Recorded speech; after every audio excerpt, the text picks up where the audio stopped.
봄비가 내리는 오전이었지요. 서윤아는 창가에 앉아 따뜻한 차 한 잔을 두 손으로 감싸 쥐었답니다. 손끝이 살짝 떨렸어요. 처음엔 찻잔의 온기 때문인 줄 알았지요. 하지만 이내 깨달았답니다. 그 떨림은 행복 때문이었다는 걸요. 45해를 살아오면서 행복 때문에 손이 떨린 적은 손으로 꼽을 만큼 드물었거든요. 그녀는 눈을 감았어요. 빗소리가 유리창을 부드럽게 두드렸지요. 그 소리를 들으며 꼭 1년 전 그날 밤이 떠올랐답니다. 아무도 없던 그 사무실, 점점 거세지던 빗소리, 그리고 처음으로 무너졌던 자신의 마음이요. 사람들은 흔히 말하지요. 증오와 사랑은 한 끗 차이라고요. 그녀는 10년 동안 그 말을 비웃었답니다. 하지만 이제는 알아요. 그 말이 얼마나 정직한 진실인지를요. 그녀가 어떻게 그 어둡고 긴 터널을 지나 이토록 따뜻한 봄날을 맞이하게 되었는지 지금부터 천천히 들려드리겠지요. 서윤아가 이 회사에 입사한 건 꼭 10년 전 이맘때였답니다. 26부터 35까지 밥 먹는 시간조차 아까워 일에만 매달렸던 그녀는 35이 되던 해 마케팅 팀장 자리에 올랐지요. 당시만 해도 여성이 팀장을 맡는 일이 드물었던 회사 분위기를 생각하면 남다른 일이었어요. 동기들이 축하 꽃다발을 안겨주었고 어머니는 전화 너머로 눈물을 훔치셨답니다. 하지만 그 영광은 오래가지 않았지요. 입사 한 달 만에 그녀는 알았어요. 이 회사에 이미 자신보다 훨씬 오래되고 훨씬 강한 존재가 있다는 것을요. 한준혁, 전략기획본부장. 나이는 3살 위.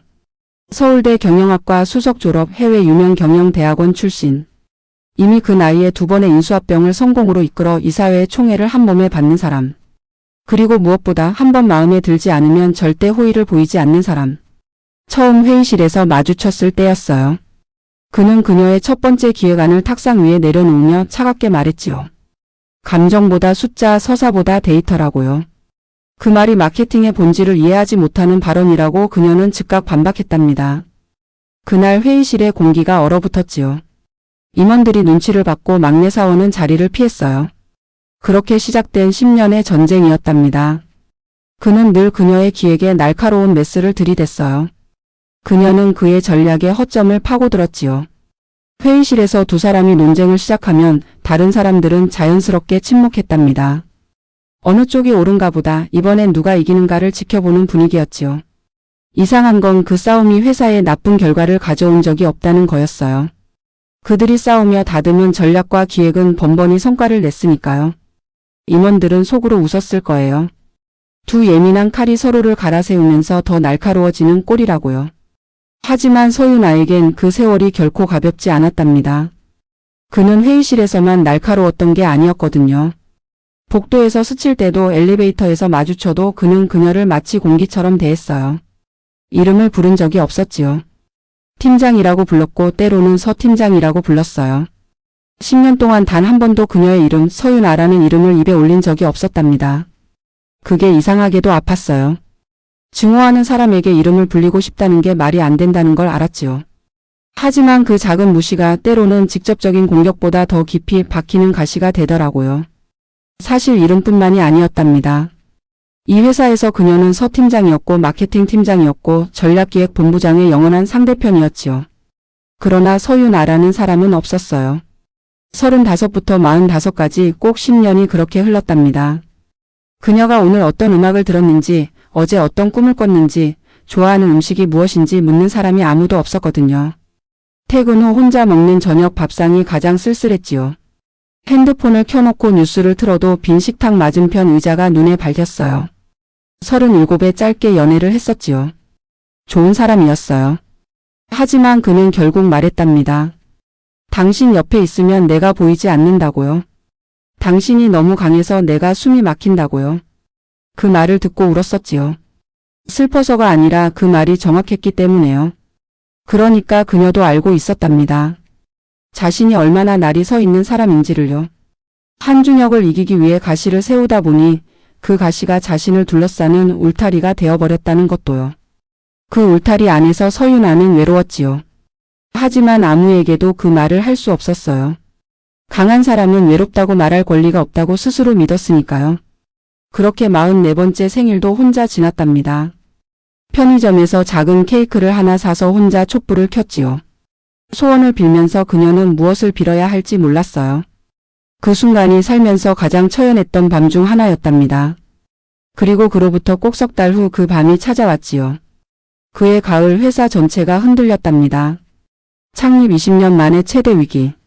주력 사업이 경쟁사에 밀리면서 주가가 한 달 새 30% 가까이 빠졌어요. 이사회는 긴급 회의를 열었고 내부적으로 가문 소문이 돌았지요. 복도를 지나면 낮은 목소리들이 들려왔답니다. 팀이 통폐합된다, 어느 본부가 없어진다는 이야기들이요. 그 소용돌이 속에서 한준혁과 서윤아는 또다시 격돌했어요. 이번엔 회사의 생존 전략이었지요. 한준혁은 선택과 집중을 주장했답니다. 적자 사업을 과감히 정리하고 핵심 분야에 자원을 몰아야 한다고요. 서윤아는 달랐어요. 위기일수록 브랜드 신뢰를 지켜야 하고 빠른 포기보다 느린 회복이 장기적으로 낫다고 맞섰지요. 이사회는 두 안을 놓고 팽팽히 갈렸답니다. 결국 결정은 일주일 뒤로 미뤄졌어요. 그 일주일 동안 두 사람은 각자 최종 보고서를 보강해 오라는 지시를 받았지요. 누구의 전략이 채택되느냐에 따라 어느 팀의 존폐가 결정될 수도 있었답니다. 그 일주일이 서윤아에겐 가장 혹독한 시간이었지요. 낮에는 팀원들의 불안을 달래며 자료를 보강했고 밤에는 혼자 남아 숫자들과 씨름했어요. 잠을 제대로 자지 못한 나흘째 되던 밤 눈이 침침해지고 손이 떨리기 시작했답니다. 거울 속 자신의 얼굴을 본 건 그날 새벽 3시쯤이었지요. 창백하고 지쳐 있었어요. 눈밑이 어두웠고 입술은 바짝 말라 있었답니다. 그 얼굴을 보면서 그녀는 처음으로 생각했지요. 나는 지금 왜 이러고 있는 걸까요? 회사를 위한 걸까요? 팀원들을 위한 걸까요? 아니면 그에게 지기 싫어서일까요? 10년을 버텨온 오기일까요? 그 물음에 아무 대답도 할 수 없었어요. 그저 거울 속 자신이 낯설었지요. 언제부터 이렇게 되었는지도 몰랐답니다. 서윤아라는 사람이 이 안에 있긴 한 걸까요? 그 의심이 가슴에 박히는 순간 눈물이 날 것 같았지만 나오지 않았어요. 너무 오래 참다 보면 눈물조차 마르는 법이라는 걸 그녀는 몸으로 알고 있었거든요. 그리고 바로 다음 날 밤이었답니다. 마지막 보고서의 결제를 기다리며 홀로 앉아있던 그 밤, 세상의 모든 소음이 빠져나간 그 밤이요. 창밖엔 서울의 야경이 점점이 박혀 있었지요. 하지만 그녀의 마음은 그저 캄캄한 심연이었답니다. 그때 문이 열리는 소리가 들렸어요. 툭 하고요. 고개를 들지 않아도 알 수 있었지요. 그 특유의 무게감 있는 발소리가 대리석 바닥을 규칙적으로 두드렸으니까요. 언제나 그 소리는 그녀의 심박수를 뒤흔들어 놓았답니다. 증오 때문인지 긴장 때문인지 아니면 전혀 다른 이유 때문인지는 늘 분명하지 않았지요. 그가 말했어요. 아직 안 갔군 하고요. 평소의 날카로운 음성이 아니었답니다. 눅눅한 습기를 머금은 듯한 낮고 지친 목소리였어요. 그녀는 만년필을 내려놓으며 고개를 들었지요. 그는 넥타이를 거칠게 풀어헤친 채 문가에 서 있었어요. 흐트러진 머리카락 사이로 보이는 눈빛이 평소와 달랐답니다. 술기운인지 아니면 오랫동안 억눌려온 무언가가 터지기 직전의 위태로움인지 그녀는 서둘러 가방을 챙기며 일어섰지요.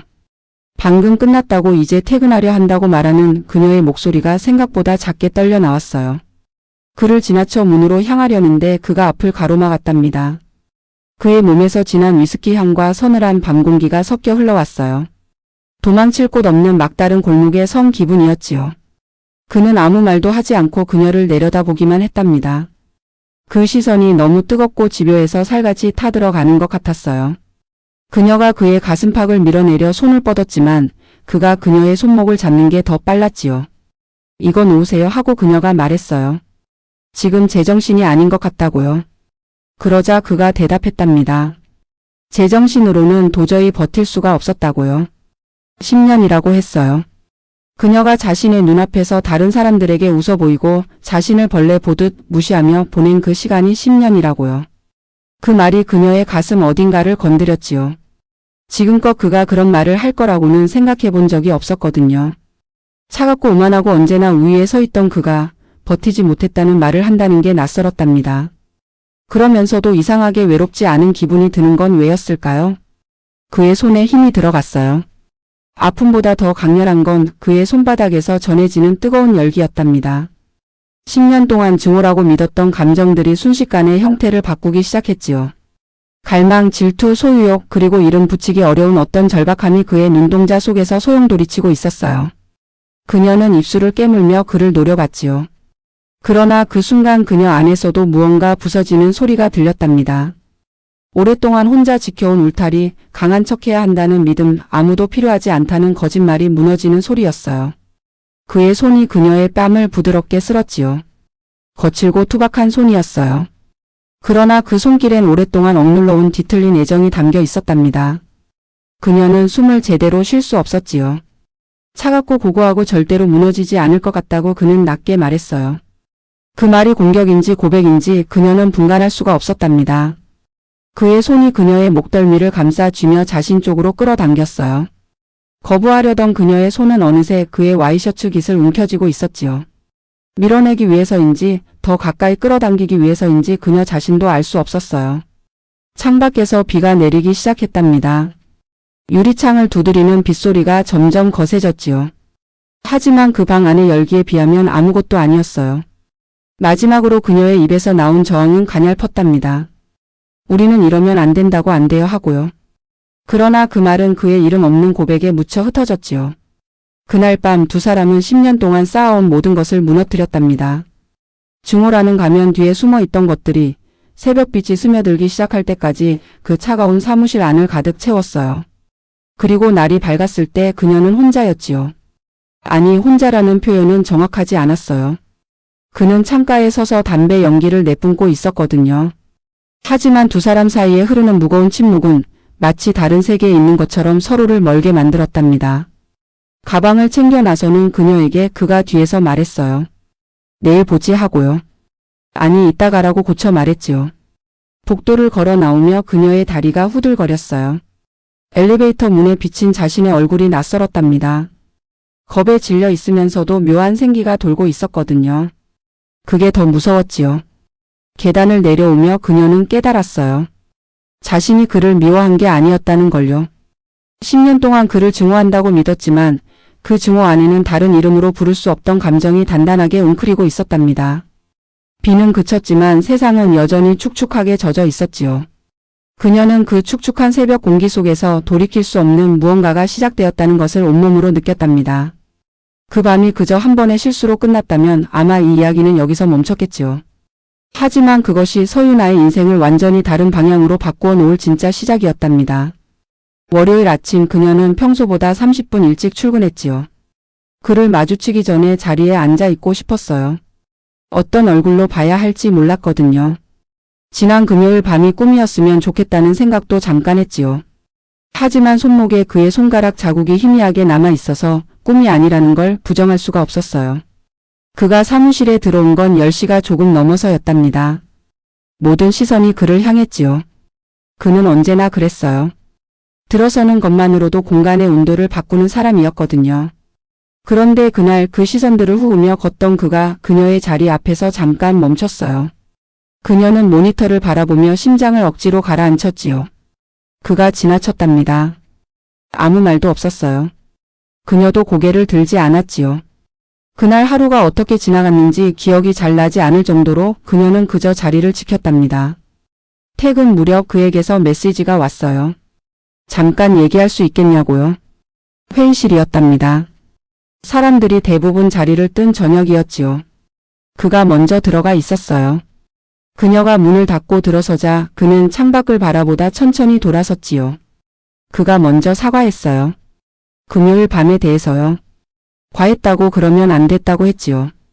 그 말을 하는 그가 이상하게도 낯설어 보였답니다. 그는 미안하다는 말을 잘하는 사람이 아니었거든요. 10년 동안 그런 모습을 본 적이 없었지요. 그녀는 어렵게 입을 열었어요. 자신도 선을 지키지 못했다고 거기서 나왔어야 했다고 했지요. 하지만 그 다음 말이 나오지 않았어요. 어떻게 표현해야 할지 몰랐거든요. 그날 밤 그녀 안에서 일어난 것들이 너무 복잡했으니까요. 잠시 침묵이 흘렀지요. 그가 말했어요. 한번 제대로 밥 한 끼 먹자고요. 회의 자리가 아니라요. 그냥 사람으로서요. 그 말이 왜 그렇게 울림이 컸는지 그녀는 한참 후에야 이해했답니다. 10년 동안 그들은 마주하며 싸웠지만 단 한 번도 그냥 사람으로서 앉아본 적이 없었거든요. 그녀는 고개를 끄덕였지요. 그 작은 끄덕임이 또 다른 문을 여는 줄도 모른 채요. 첫 번째 저녁 식사는 회사 근처 작은 한정식 집이었지요. 분위기도 가격도 분에 넘치지 않는 소박한 곳이었어요. 그가 정했다는 게 살짝 의외였답니다. 그는 늘 격식 있는 자리를 좋아하는 사람인 줄 알았거든요. 처음 10분은 어색했지요. 메뉴를 고르는 척 물을 마시는 척 두 사람 모두 눈을 피했어요. 그러다 그가 먼저 말을 꺼냈답니다. 유나 씨. 처음엔 제대로 들었는지 자신이 없었지요. 귀가 이상한 건지 아니면 그가 정말 그녀의 이름을 부른 건지 그녀는 눈을 들었어요. 그가 말했지요. 입맛에 안 맞는 거 있으면 말해요 라고요. 별것 아닌 말이었어요. 하지만 그 앞에 붙은 두 글자가 유나 씨라는 그 두 글자가 그녀의 가슴을 울렸답니다. 10년이었지요. 팀장, 서 팀장, 당신 그쪽. 그것이 그녀에게 허락된 호칭의 전부였어요. 이름이 있다는 걸 잊고 살았을지도 몰랐지요. 아니 사실은 잊지 않았어요. 그래서 더 아팠답니다. 누군가 불러주길 기다리는데 아무도 불러주지 않는 그 이름을 그녀는 마음 깊은 곳에 혼자 간직하고 있었거든요. 그런데 그가 불렀어요. 유나 씨라고요. 눈물이 날 것 같았지요. 황당하게도요. 밥상 앞에서 처음 먹는 한정식 집에서 이름 두 글자에 눈물이 날 것 같았답니다. 그녀는 빠르게 눈을 내리깔고 숟가락을 들었지요. 그가 더 물어보지 않아서 다행이었어요. 그날 저녁 두 사람은 2시간 가까이 앉아 있었답니다. 처음으로 회사 이야기를 하지 않았지요.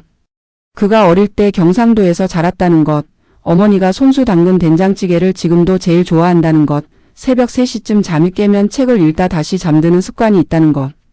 그녀도 말했어요.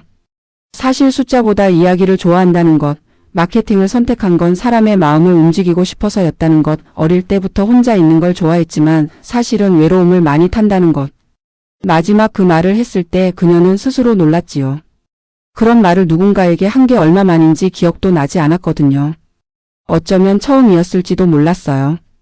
그가 조용히 고개를 끄덕였답니다. 나도 그렇다고 했지요. 그 짧은 말이 어떤 긴 위로보다 더 크게 들렸어요. 그렇게 계절이 하나 지났지요. 두 사람의 관계는 천천히 달라졌어요. 회의실에서의 날카로움은 여전했지만 그 안에 이전에 없던 무언가가 섞이기 시작했답니다.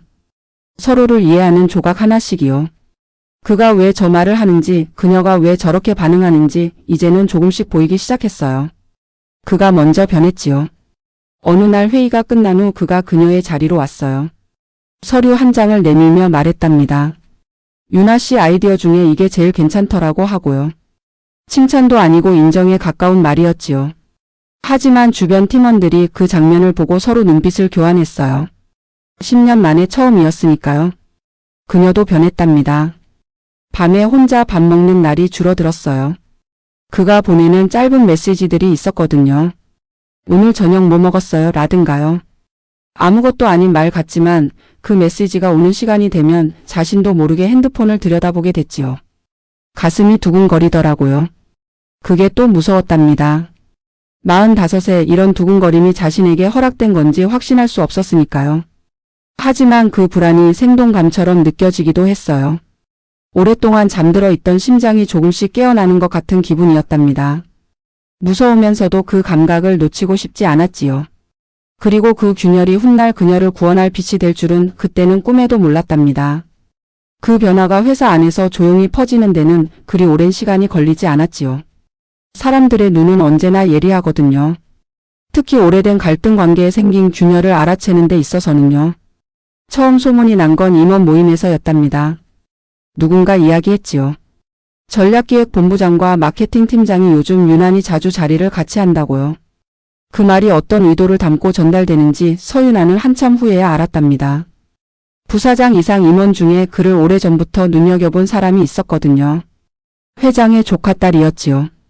그녀 역시 임원이었어요. 이사회에서 발언권도 있었고 조용히 그를 향해 신호를 보내온 지 꽤 된 사람이었답니다. 그 사람의 입장에서 서윤아와 한준혁에 가까워짐은 단순한 직장 내 관계 변화가 아니었지요. 어느 날 오후 그녀에게 연락이 왔어요. 그 임원이었답니다. 잠깐 차 한잔 하자고요. 부드러운 말투였지요. 그러나 차가웠어요. 만남은 회사 근처 카페에서였지요. 그 임원은 빙글빙글 돌리지 않았답니다. 직접적으로 말했어요. 서 팀장이 한준혁 본부장과 친분을 쌓는 게 회사 내에서 좋지 않은 시선을 받고 있다고요. 양쪽 모두에게 득이 되지 않는다고 했지요. 서윤아는 차 잔을 내려놓으며 물었어요. 회사 업무를 함께 하는 동료가 식사를 같이 하는 게 어떤 문제가 되는지 이해하지 못하겠다고요.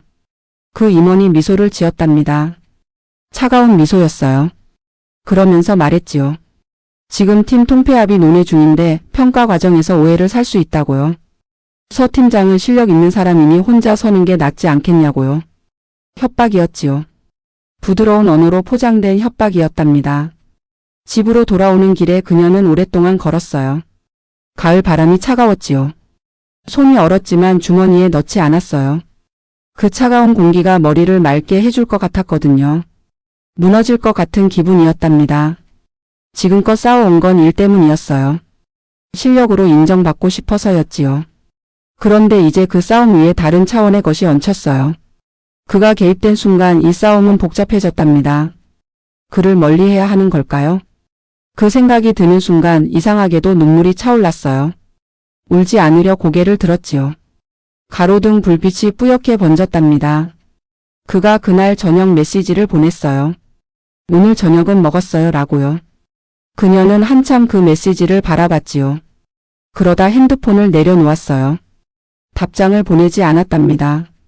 다음날 회의실에서 그가 그녀를 봤을 때 무언가 느꼈을 거예요. 그녀의 눈빛이 다시 차가워져 있었으니까요. 그가 회의가 끝나고 잠깐 남으라는 눈빛을 보냈지요. 그녀는 자리에서 일어나 먼저 나왔어요. 그가 복도에서 불렀답니다. 유나 씨라고요. 그녀는 걸음을 멈췄어요. 발이 멈추는 게 마음대로 되지 않았지요. 천천히 돌아섰답니다. 그가 가까이 와서 낮게 물었어요. 무슨 일 있었냐고요? 그녀는 대답하지 않았지요. 대신 물었어요. 당신이 이 상황을 알고 있냐고요? 그가 눈썹을 찌푸렸답니다. 무슨 상황이냐고 되물었지요. 그녀가 말했어요. 우리가 가까워지는 걸 좋아하지 않는 사람들이 있다고요.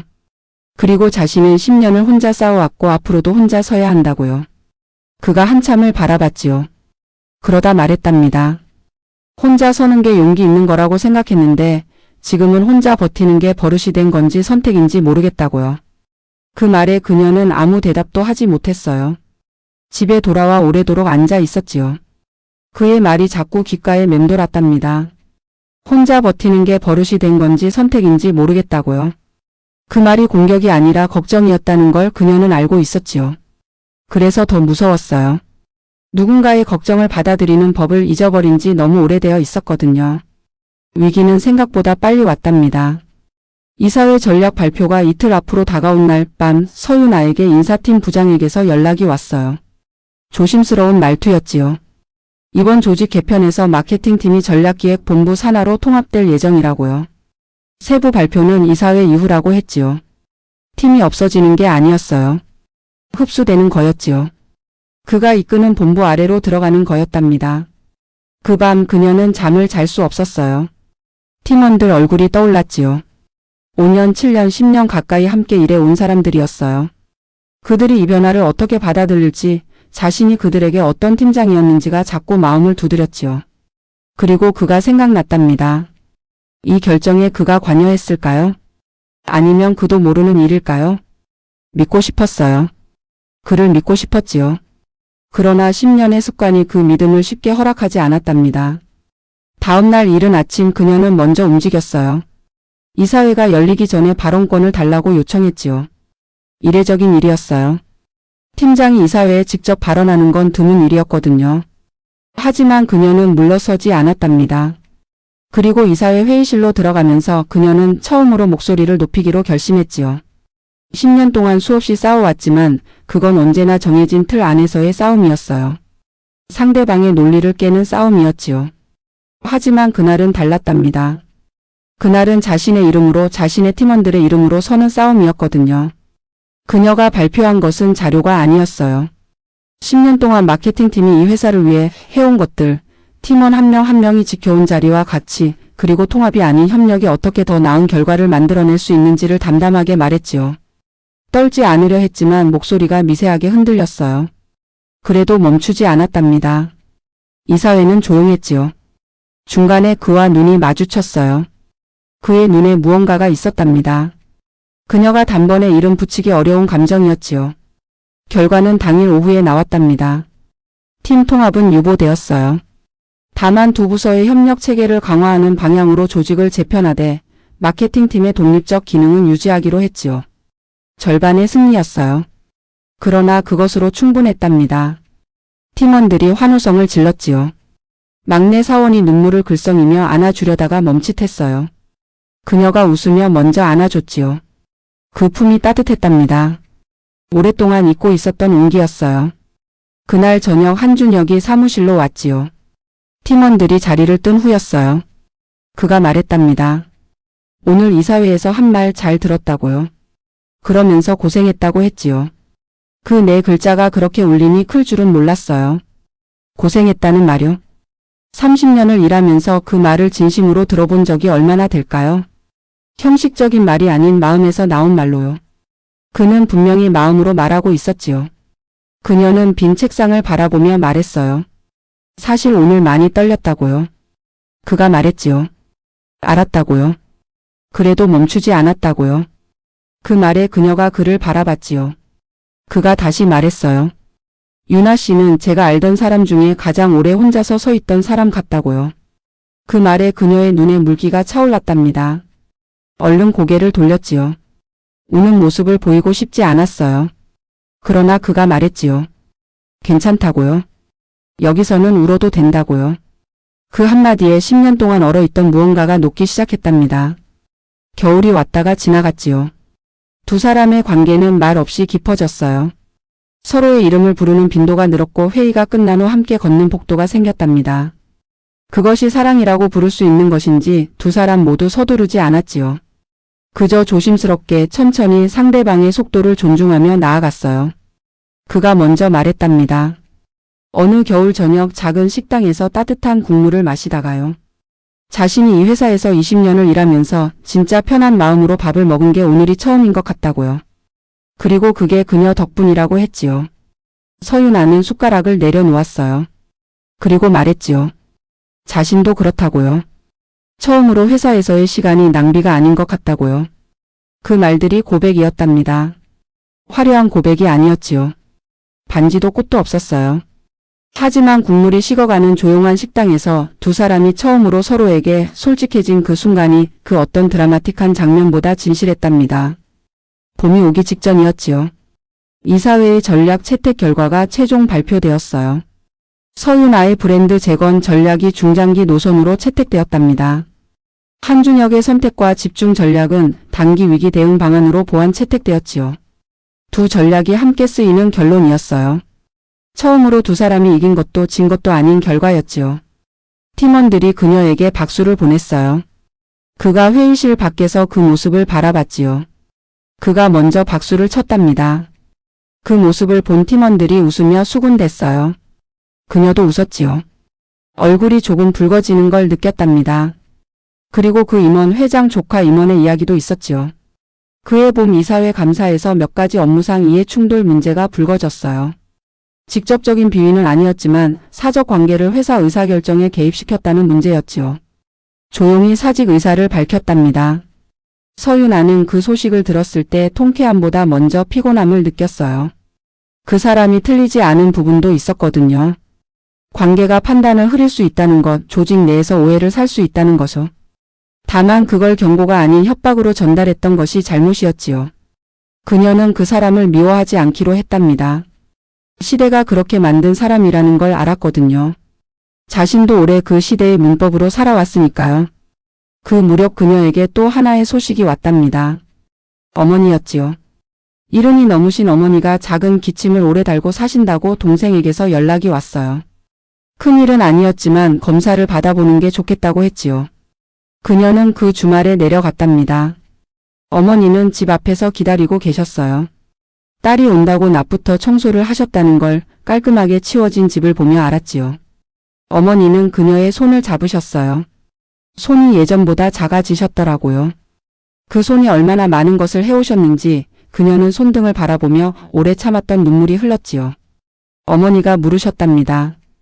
요즘 좋아 보인다고요? 눈이 살았다고요? 그녀는 웃으며 말했지요. 그냥 잘 지낸다고요. 어머니가 말씀하셨어요.